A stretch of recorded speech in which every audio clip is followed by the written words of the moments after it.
Dopamine agonist in the treatment of Parkinsonism. So these dopamine receptor agonists, they came into the market in 1978. So these agonists, they contain an ethanolamine moiety.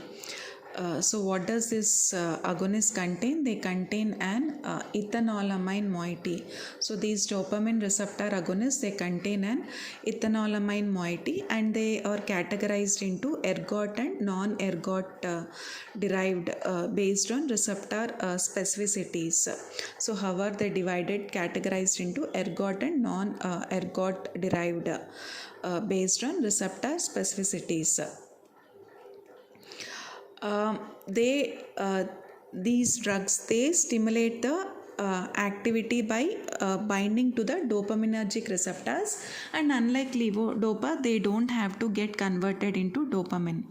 So dopamine agonists are often prescribed as initial therapy for Parkinson's disease, but particularly in younger patients. So this dopamine agonists are prescribed as initial therapy for Parkinson's disease, but particularly in younger patients. So this allows for a delay in the use of levodopa. So because with levodopa, as we have discussed earlier, it will lead to motor complications. And a few dopamine receptor agonists like pergolide, it was withdrawn in 2007. Why this pergolide was withdrawn in 2007? Because it had pericardial, retroperitoneal and pleural fibrosis. The pergolide, which was withdrawn in 2007, it had pericardial, retroperitoneal and pleural fibrosis.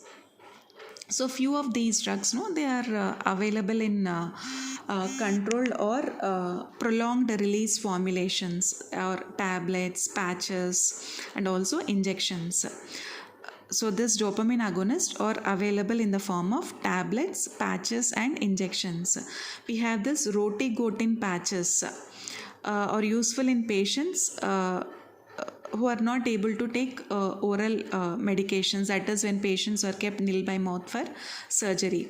So switching a patient onto rotigotin patches, in this setting that requires the calculation of the levodopa equivalent dose. Okay, so if you are switching from levodopa to rotigotin patches, so we have to know the equivalent dose of this levodopa. They may be less effective than levodopa in controlling the motor symptoms, but finally all the patients, they require this levodopa therapy. So this dopamine agonists, they can be used in younger patients, and they can also be useful in patients with minor symptoms, and also in patients who are not able to tolerate levodopa or an adjunct to levodopa therapy. So when patient is having minor symptoms, we can give this dopamine agonist. Patients who are unable to tolerate this levodopa, we can give this, or as an adjunct to levodopa therapy, we can give this. And the drug half-life, the duration of action varies with the patients and the type of agonist prescribed. Okay, so what is the half-life of the drug, what is the duration of action of that drug, and the type of agonist prescribed, it varies with the patients. And first we initiate dopamine agonist. What happens? The dose is gradually increased. So the dose is gradually increased based on patient's response and the side effects that are experienced by the patients. So here also the dose, we increase the dose gradually. Of the commonly prescribed dopamine agonist, the usual dosing, it is as follows. So for ropinirole, the maximum total daily dose is 24 mg. It will be divided into 3 to 4 doses. Okay, for ropinirole, maximum 24 mg, it is divided into 3 to 4 doses. And for pramipexole, it is 3.3 mg total daily dose. Ropinirole, pramipexole, and then we have this rotigotin. Okay, rotigotin, we can give this 4 to 6 mg once daily. And apomorphine, it is used less frequently.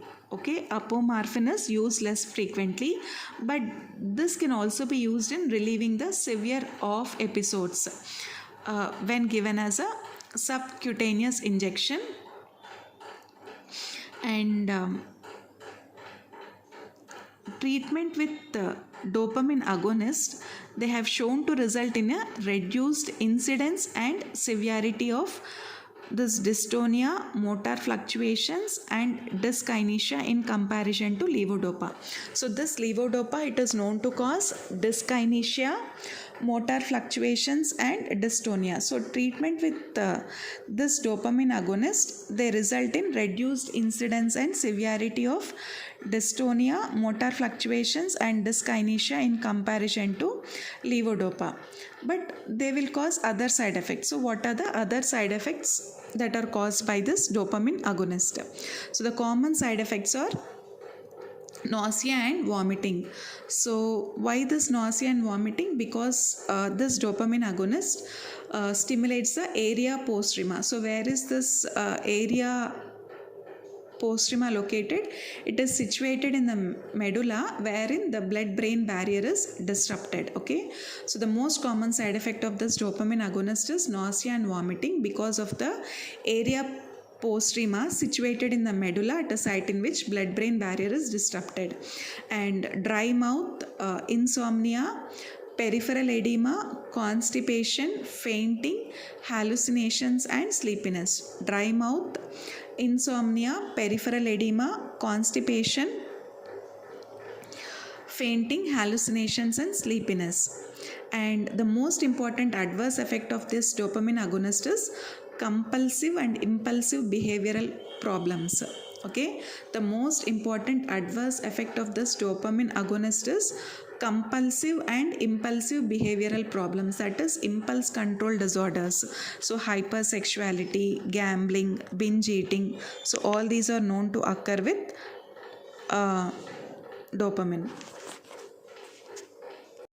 So why this compulsive or impulsive behavioral problems are occurring with dopamine? Because of the action of dopamine agonist on the mesolimbic dopaminergic pathway. So this dopamine agonists, they are going and acting on the mesolimbic dopaminergic pathway. Where are they going and acting?